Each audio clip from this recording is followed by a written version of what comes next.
Hello there, and thank you for joining us on the Designated Pundits. Today we are talking Toronto FC and previewing their 2026 Major League Soccer season.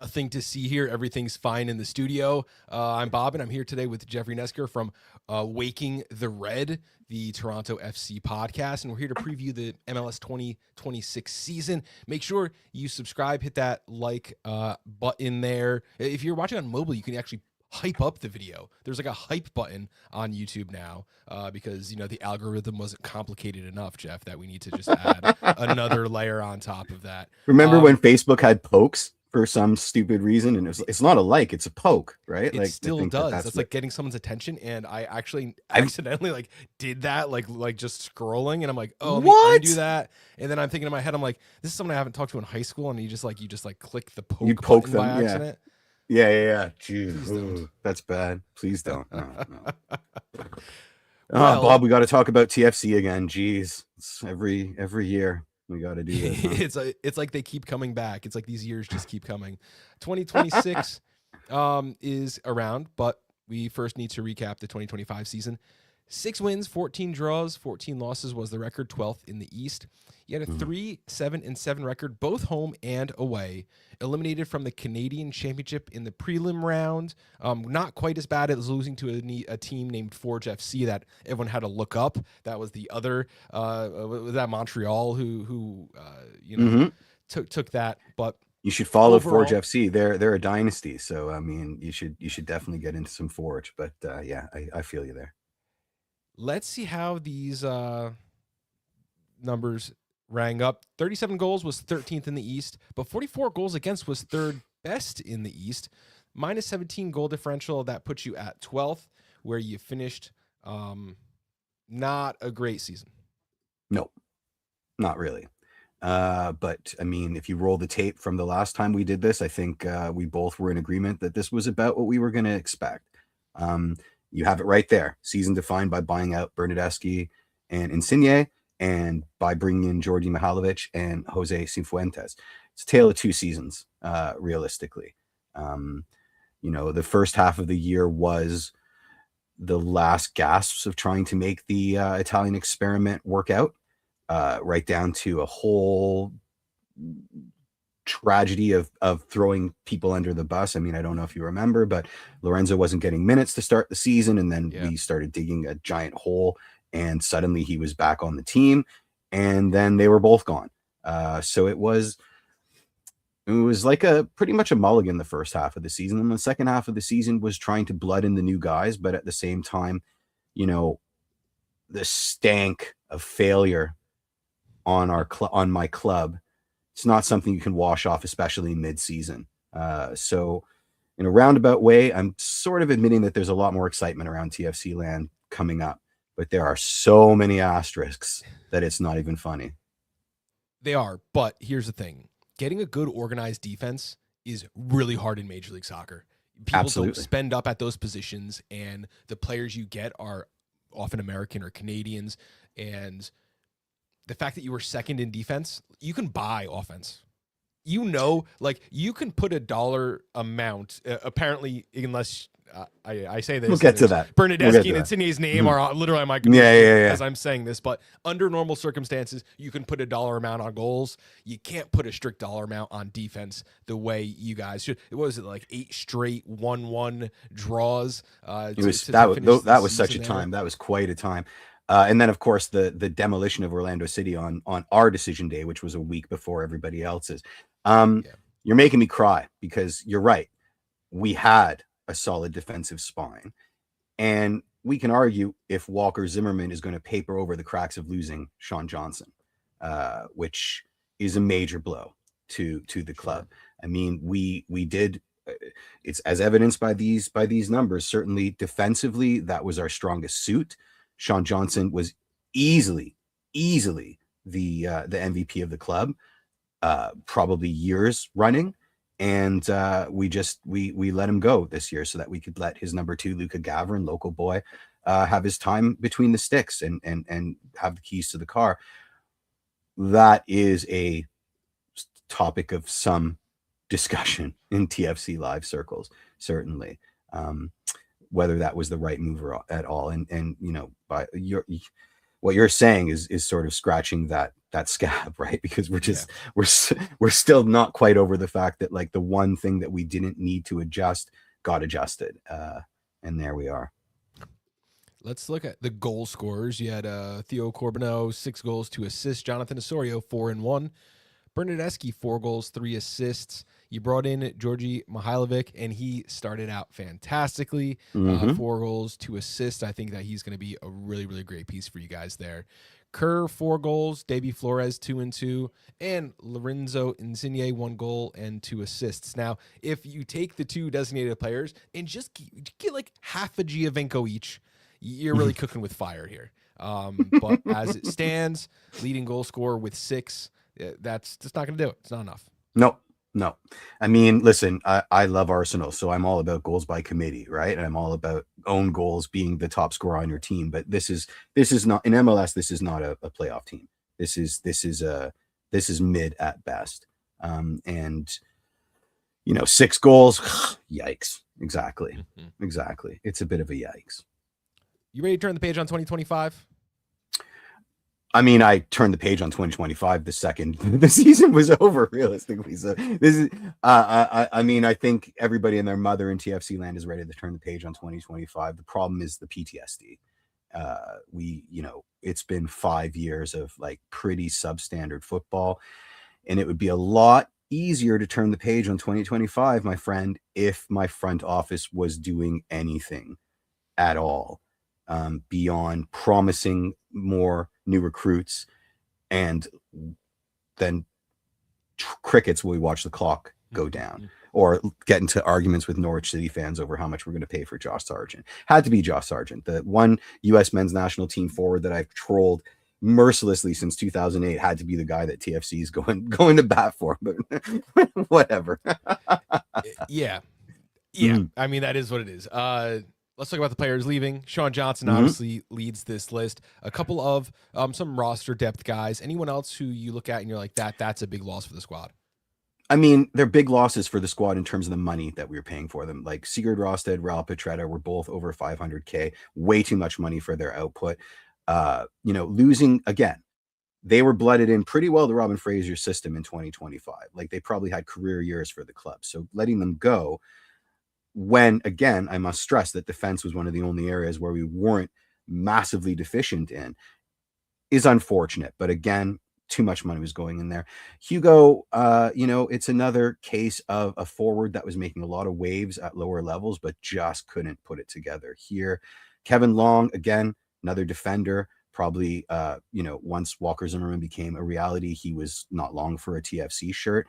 Maxime Dominguez was a loan move that didn't work out. I mean, you've also got, in addition to that, not listed here, was Ulla Brynhildsen, who we brought in on loan as our starting striker, and we canceled his loan a couple weeks after we got rid of Lorenzo Insigne and Federico Bernardeschi. So, 2025 was about clearing out the chaff basically, and getting out from underneath a lot of really bad contracts and a roster build that just wasn't working and hadn't been working for multiple seasons. So, that's what you're seeing there. Players in include goalkeeper depth, William Yarbrough. You have a new left back, Matthias Pereira, who I think could be a really good player for you. Walker Zimmerman is obviously the big name, and it looked like he was signed quite early. There were rumors very, very early in the offseason, and it was like, wow, okay, Toronto's going to do things. They already signed like an MLS perennial defender of the year caliber player, and then it was kind of crickets from that point on. Yeah, I mean, listen, let's not undervalue Walker Zimmerman's an amazing signing for us. And, there's a lot more miles on his legs. He's not the Walker Zimmerman that Nashville built their squad around, their inaugural squad around, but he's not that far removed from that guy either. And, we need a Drew Moore. Walker Zimmerman is a Drew Moore. He is going to do things for us. I firmly believe that he is worth 2 other center backs, I think. So it you know, that in that respect, I really agree with the signing. And you know, when we get to the depth chart, I'll have more to say about it. But you know, and then William Yarbrough, unfortunately, when I saw this announced, I thought he had way more minutes in the last few years, because I figured that this was sort of like, remember when we were sort of platooning Alex Bono and Quentin Westberg as our 2 keepers? I thought that maybe that was going to be the case here. But William Yarbrough has had like 3 minutes in the last season and maybe 25 minutes in the season before that. So it's pretty clear that Luke has got the keys to the car.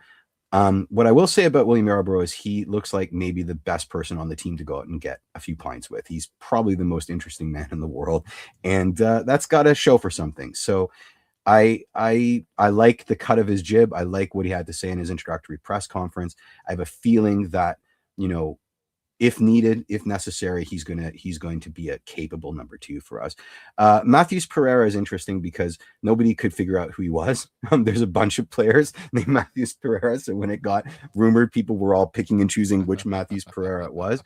The idea is that he's going to be Richie on the left. I mean, that's a direct quote from Robin Fraser. They think he's going to give us the same kind of game that Richie Laryea gives us on the right as a wide player or a wing back, depending on. And in both cases, if the team needs to collapse into 3 at the back or 4 at the back or whatever the case may be, Richie and Matthews can easily deputize at center back, which allows a lot of fluidity in both rest defense and our defensive structures. So it's an interesting choice. I don't know enough about him. If you look at my depth chart, I have him as left back and nothing else, because I have no idea where else you can put him on the field and what his utility is. So he's a bit of a question mark. My favorite, when I'm doing all these, I use Transfer Market, and it gives you a nice valuation, which is really helpful on the players, and you know, like a breakdown of positions they play, and it's left back, left midfield, left winger. He really loves the touch I didn't line. see that. I was looking everywhere, and all I saw was left back. I didn't see he had any minutes in any other positions. But that's good then. If he can do the run of that touch line, that solves a lot of problems, because we do have some thinness on the left side of the field compared to the right. I'll never forget the one time I had one of those detractors from Twitter. I listen to these guys, and he talked about Transfer Market. If he uses that website, he's not serious. And then like the next day, they had on like an MLS GM, and he's like, "Well, yeah, we use like Transfer Market. It's such a great resource." It's a great resource. I mean, listen, it can't be your only resource, right? Like you've got to do due diligence. I think the issue is that somebody says, "Oh yeah, I looked at Transfer Market." People sort of complete the sentence and are like, well, I mean, Bill Manning specifically said, I looked at Transfer Market and nothing else, but people think they look at it and nothing else. Look at Transfer Market, look at F Brief, look at Opta while it's still free. Definitely have a wider berth, but to ignore Transfer Market, I mean, there's a lot of money being thrown into that website to keep it up to snuff. I think ignoring it would be stupid. I mean, it's the business that you're in. That would be like being in the movies and not reading the Hollywood Reporter or Variety. Like, are you dumb? Yeah. So it's just the nature of the beast. Yeah. So we think there's going to be a 4-3-3 or a 4-2-3-1, probably more accurately this season. And we've touched on the goalkeeper position. We've touched a little bit on the center backs, which I really think was a strength of this team. I made a depth chart here. We only went maybe 1 or 2 players deep, and there were players like Jonathan you Osorio, killed my depth chart. I really went to town on the one that I handed into you. 4 or 5 in each position, but I picked the best 2. Like Jonathan Osorio, he's not going to get 0 minutes as a secondary player, but yeah, he'll play a little here, a little there. So this is what we that's think why is he's going everywhere. on. I mean, if you look at, okay, let's go. Sorry. No, please. Walker Zimmerman, Zane Manlui, then you have Gomes and Kobe Franklin, Henry Wingo, all these guys in the depth chart. Obviously, Walker Zimmerman there with anyone is going to be your best 2. Who do you pair him with more frequently? Whoever's healthy at the moment. Manlui and Gomes were both on the long, the extended injury list. They were taken off the roster for a supplemental spot last year. The scuttlebutt is that Manlui is more ready to go, although I thought it was the opposite. They're similar players. They do have subtle differences, but they're both much more of the wild center back, not the stay-at-home center back. So you're absolutely right. It's Zimmerman and one of those 2 as the starting 2 center backs. And I think it's really who's match fit at the time. Henry Wingo, I mean, he's played 5 minutes for us. It's not his fault. He's injured consistently. I was surprised to see him back on the roster this year, especially considering that we can do more buyouts. But yeah, he's a warm body. He's, pretty unproven in a TFC shirt. He did come with some pedigree, so I guess he's impressed in training, or he's a warm body and isn't costing too much to the club right now, and therefore is kind of off their list of things to do. And then you've got Kobe Franklin, who is being converted into a wing back, a wide back, but certainly can deputize as a center back. And then you've got the kids, 2 homegrowns. You've got Adam Perlman and Lazar Stefanovic, both of whom are probably like the hipster choice for TFCdom. Like, we love these guys. We want to see them get minutes. We don't want to see them sort of go through the grinder like most of our academy kids do. And we're hopeful that they're going to start seeing meaningful minutes and start to adapt. And we're going to see some development here with them. And then, of course, you've got Richie Larea, who can deputize capably at center back. Certainly, if you're playing him on the wings on either side, the idea is when you collapse, he's the first guy to sort of strengthen your back line. But if we catch an injury bug, he can easily slot in there and on either side. We talked a little bit about the fullbacks, and you said, Pereira is expected to be a Larea, but a lot of people watching this are not going to be Toronto fans. What are the fullbacks' responsibilities and how are they going to play on this defense? That is a very good question, because Richie Larea is a converted midfielder. It looks like Matthews is a left back dyed in the wool. I mean, I don't know his history, but Richie is kind of a unicorn. When he's on form, he is like the perfect modern wide wing back. Like, he's got attacking nous. He's great at overlaps. He's speedy. He's an absolute monster on the pitch. Like, we're talking death eyes. Like, he will atomize you. He's great to have on your team, horrible to play against. I don't know.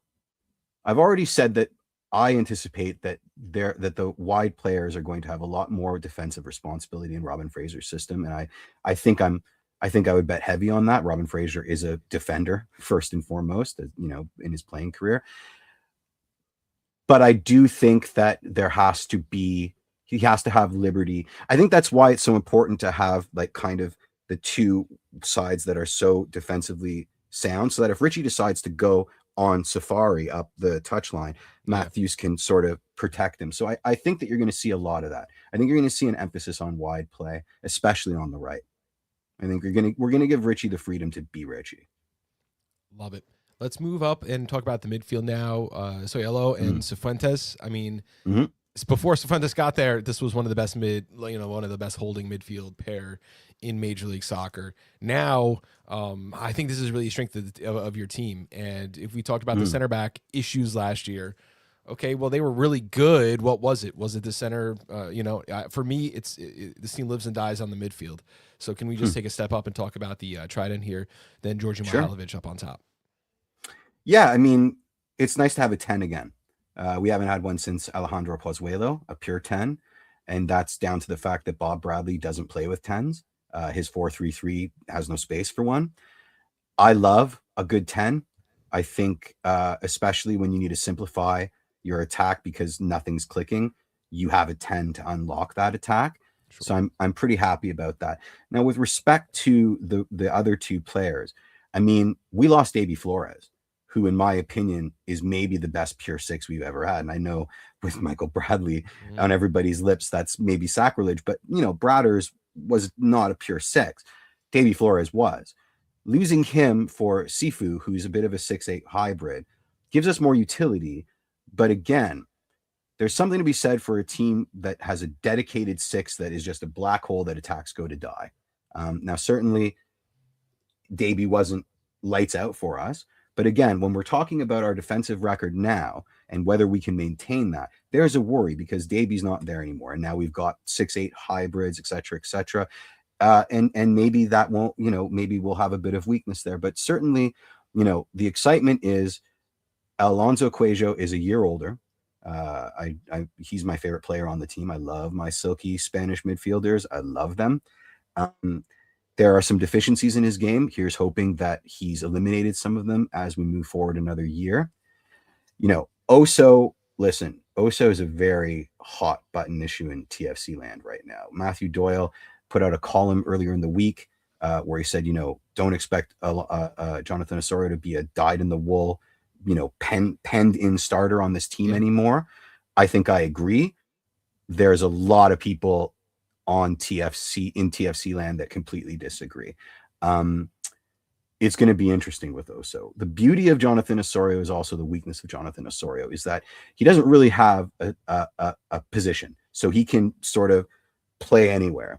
And often that's on the left side in an advanced attacking position, which is maybe the worst place to put him. But because you need to get everybody on the field, that's where he goes. So hopefully we're going to see a lot more of him, as an 8, because he's a force multiplier when he's an 8. You start putting him closer to the touchline on either side, you start to unravel the best aspects of his game. Now, there's another name there that I really like, Malik Henry. If you've been watching the Canadian men's national team, he came on for a spell on the last camp, one of the bubble players, immediately assisted on a goal. He did that with TFC too. I don't know why this kid isn't getting more minutes. He's absolutely electric. I imagine he's going to be our Nick DeLeon this year. So at the first instance that a midfielder needs to be subbed and you need fresh legs out there with an emphasis on the attack, that's his spot. And I'm very much looking forward to seeing what he can do there. I've put him everywhere across the attacking line other than striker because that's his utility. And I think it's important that TFC has a player like that isn't Osorio, because Osorio doesn't have the legs he used to, right? If Osorio is going to be a super sub, he's going to be the tactical super sub. If we need the chaos merchant, it's Malik Henry. So I like how that looks for us. Love it. Let's now move up to the wings, which I think that this might be, especially on left wing, a little bit of a weakness for the team. Maybe. Yeah, it's super weak. Derek Etienne Jr., player that I watched develop in the Red Bull coming up, and never quite put it together, never quite became the person he was maybe sold to be.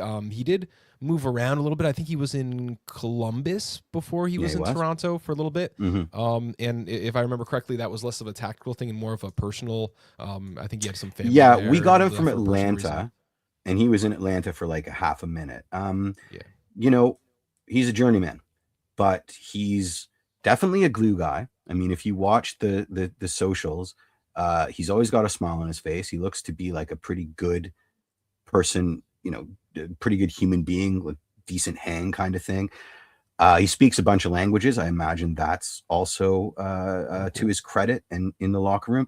He's come back for next to nothing. And so I think that's, let me just forgot to turn off my do not disturb. So I think that's kind of why he's here.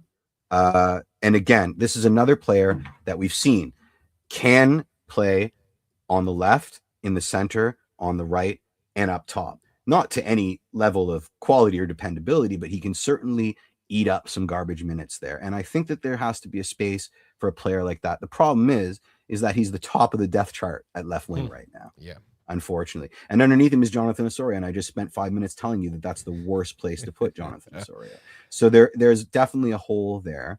I wouldn't put Malik Henry there.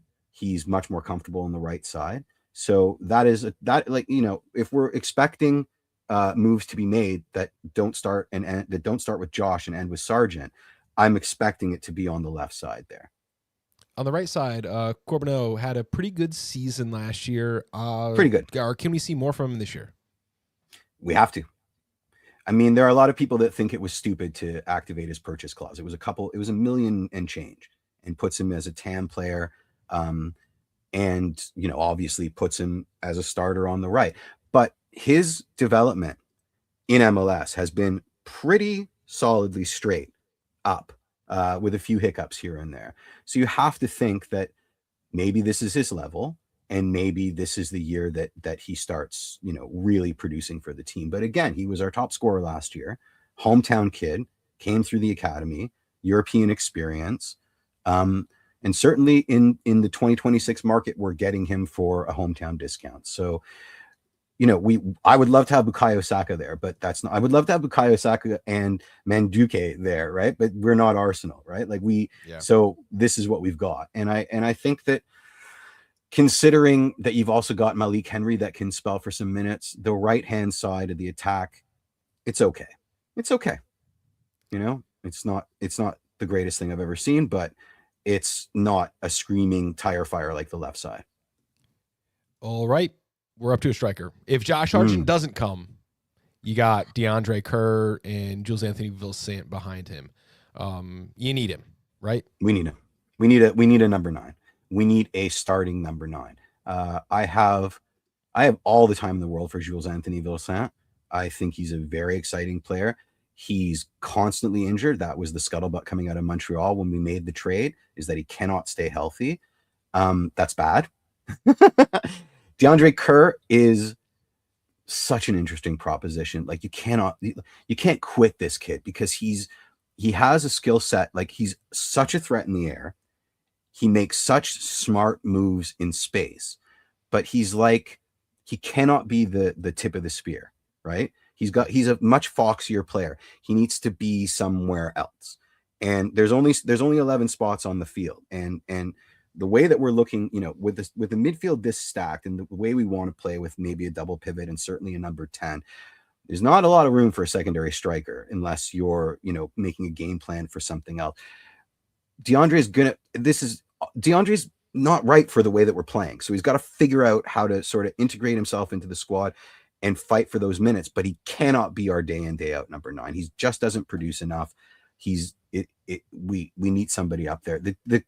The fan base will riot if TFC's front office do not deliver on a number 9. It's as simple as that. Love it. So that's our depth chart. I do have a comment I want to bring up. We have a viewer, Foxy. He was he's a big bettor. He was with the Bet US show. He was one of our frequent, sweet. Tweet in all the time and retweet our stuff. And he's found our show here, and he says, Matthias Pereira, versatile player, played mostly left wing this season. Watched him live versus Benfica in September. Decent. Fantastic. Well, then let's adjust the depth chart and put him right underneath Derek Etienne Jr. as a potential left winger for the club. I've seen 2 seconds of him, and he was not kicking a ball in anger. So there's a huge question mark there. But if one of your guys is saying, he's quality, that's awesome. That's super awesome. Very reliable source there. Someone who just knows ball. I mean, nice. I'm always, when there's a viewer who's like, oh yeah, I watched him play in the Brazilian 3rd league. You take that guy seriously when he says, you do. I mean, unless he's the agent, like with a burner account, we can never be sure. But like, no, this is a name we've seen many times before. Thank you, Fox, for peeking in there. Yeah, thanks for that. I'm going to take that right back to the TFC fandom brain trust, and maybe turn down the temperature of some people's fears a little bit. Let's get into some questions that are going to kind of guide us throughout the season. Which player outside of the starting 11 has the best chance at winning a starting job? I would say Malik, knee-jerk, but probably not, considering that his best role, especially on paper before we've kicked a ball in anger, is as a super sub across the entire attacking positions. I don't know. I think this isn't the team to make that question, right? Like, we're all hands on deck, after, like, quite honestly, like, there's not a lot of people that aren't going to see minutes. But unless major changes, like a whole lot of new people come in, I would say the starting lineup is pretty solid, right? There's not a lot of places to crack. Maybe Kobe Franklin, depending on where Matheus Pereira ends up. Maybe Kobe Franklin ends up, making that left back role his own as a day in, day out starter. So yeah, it's either Malik or Kobe. That would be my shouts. With the depth of your wings, I'm even looking at it and seeing, like, if you put your best players on the field, regardless of position, it might be like a 4-1-2-1-2. That would take care of the Kerr problem a little bit, but I'm not sure. It would, but I mean, is this team talented enough to play that kind of ball? I don't know. Is this team quick enough? Is their rest defense good? Like, that's an advanced formation, and to get DeAndre Kerr in the Seba role, I think isn't worth it, because it like everybody's on an island and we might ship like 1,000 goals before the 15 minutes. So I'm not entirely sure about that. I do think that the formations will be fluid. I think Robin Fraser is very much trying to do that. I do think that you're going to see a game states dictating formations, and TFC is going to be very, very fluid. But going a second striker just to get DeAndre on there, I don't think that's in the cards for him, honestly. What are some realistic expectations for the team this season? No idea. I mean, I don't know how anybody in MLS. I mean, the World Cup is like just cleaving our season in half, right? Yeah. We're like in between switching to a winter calendar, so there's that too. Yeah. There's now teams can buy out 3 players in a season. Like it's going to be absolute chaos. I mean, what are my expectations? I'm going to freeze my nuts off for like most of the beginning of the season for the next 2 years. Hopefully watching good soccer that brings me back. In terms of where we end up in MLS this year, I'd like to think playoffs, sneaking into the playoffs. I think that would be a reasonable expectation. It's the one that we've maintained for almost more than 5 years of like absolute woeful football. But I wouldn't be surprised if, like most of these last 5 years, we know by like May that we're useless and that this isn't a year for us. And that's not even down to the players. That's like, this schedule is insane. We're on the road, like we're an expansion team. And then when we're at home, it's freezing in the middle of the day. And then we're strangers at our own, like we're not invited to our own stadium while the real party happens. I don't know what that does to people mentally. I don't know what it does to people physically, but it's not going to be fun. I mean, that's what I mean by asterisks. There's so many asterisks on this season. So you also have to think that a lot of teams are going to be looking to stock up mid-season after the World Cup. Very few players are going to be making the World Cup move to MLS before the World Cup, but after you might see a huge amount of player transfers. Yeah, fire sale. You're right. Yeah, that's another thing I haven't thought about. Right now I'm just freaking out because we've got 20 days before the season starts. Norwich fans are trolling us about Sarge, and I don't even want the guy, but we need a number 9 so desperately, if anything, just to calm the fan base down. So, right now I'm wondering where we're going to be at the start of the season more than what are our realistic expectations for the end of it. Right. So, as I remember, I believe Josh Sargent has, he can walk if they get relegated. So the price should be moving down each and every day. But one thing that I said, which was really very funny, because everything comes back to MLS one way or another. Like Ali Ahmed, he like scored a goal like in his day, or a really great assist in his debut. And like he's tearing it up. That's the 3 points that keeps the team from being relegated and cost Toronto money. Like that's just like another kick on the way out from your rival across the country there. Yeah, I mean, personally, quite honestly, like, I don't think they're getting relegated. What I do think is happening is the transfer market for them just closed today. They have bought another forward. They're seriously invested in their homegrown kid that's now playing forward instead of Josh Sargent. I don't think there's space for him. So I think that they're going to love puffing their chests out and say, give me 30 million pounds or whatever Werder Bremen wanted 6 months ago. But at the end of the day, he doesn't want to be there. There's no space for him. We know we have muscle memory of what it's like to hold on to albatross players for far too long. I wouldn't wish that on my worst enemy. And right now my worst enemy is Norwich. So I don't wish it on them. Give us our player. And we're not like, don't take us over the coals for it. I think, my 2 co-hosts are very, very, very, very, very, very sure that this deal is going to get done. So by consequence, I am. What I'm worried about now is TikTok.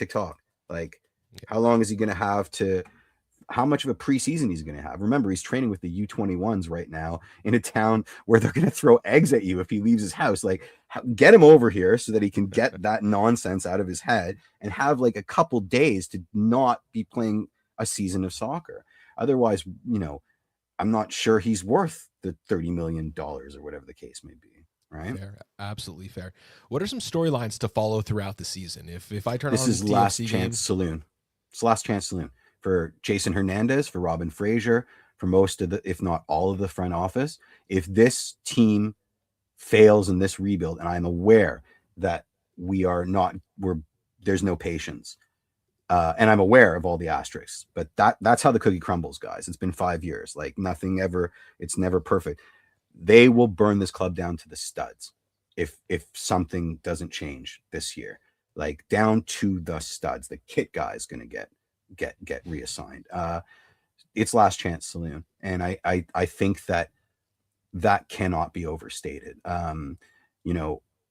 There is a world of hurt coming up for soccer in North America because so many clubs, leagues, fans, advertisers, businesses have hitched their wagon to this insane idea that, the World Cup is going to be this rising ship that raises all boats, right? And suddenly, like, your unprofitable USL side you're going to be swimming in money because this is going to change everything, which is absolute BS. And there's such hurt coming for all of these parties, TFC included. Every week we read how much more in hundreds of millions this World Cup bid has ended up costing us over what it was supposed to cost us. I mean, you're looking at Vancouver, they're crying that like no one wants to buy the team and they're probably going to have to leave, and they're a World Cup venue. So it's like there is a lot of hurt coming for TFC, for a lot of MLS sides. And if that hurt is coupled with lack of movement on the field, this club is going to, like, a tsunami of firings is going to happen, and we won't recognize it. They are going to tear it down to the studs, and I think that's the most important storyline. And then the other is like there are a lot of bubble players on our team. If we get Josh Sargent, then we've got Josh, Walker, Richie, who I think is very much at the top of that list. I don't think Richie's not going to be on the World Cup squad, but Oso, and a couple more. I mean, but those are the big ones. Luca obviously would love to be in the goaling core, the goalkeeper core when we go to the World Cup. That's a lot of people that are looking for minutes and looking to impress in a very limited amount of time.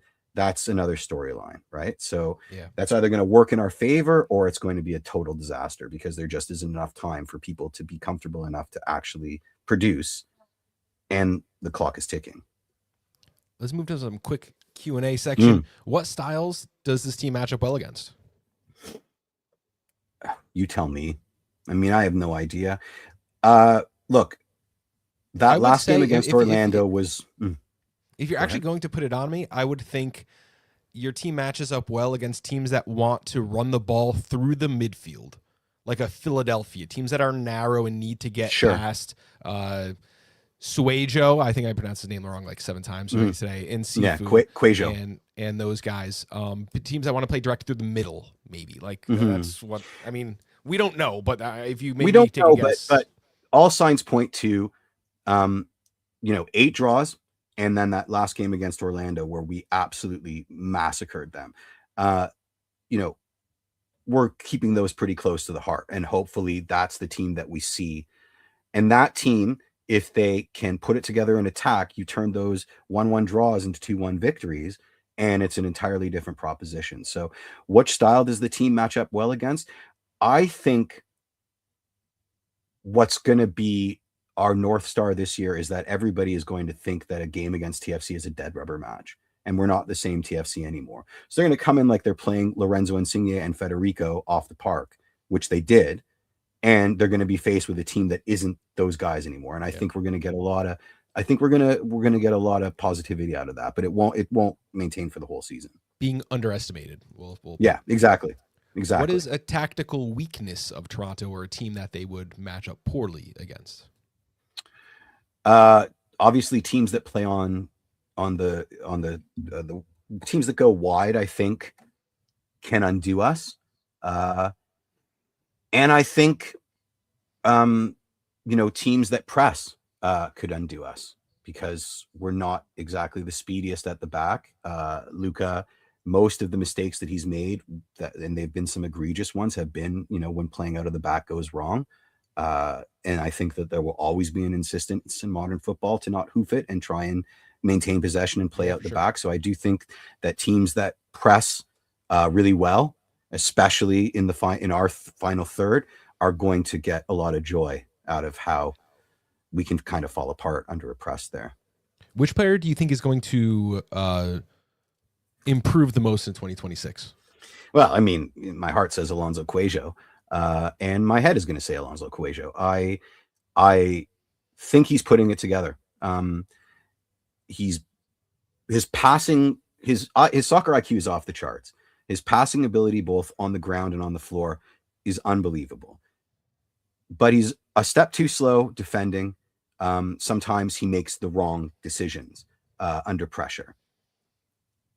I think if he can lessen those things, he's going to quickly become one of the better 6'8" hybrids in MLS. And it's certainly that he keeps saying that that's where he wants to be. And I would love to see that happen for him. Love it. What about a player who is going to take a step back in 2026?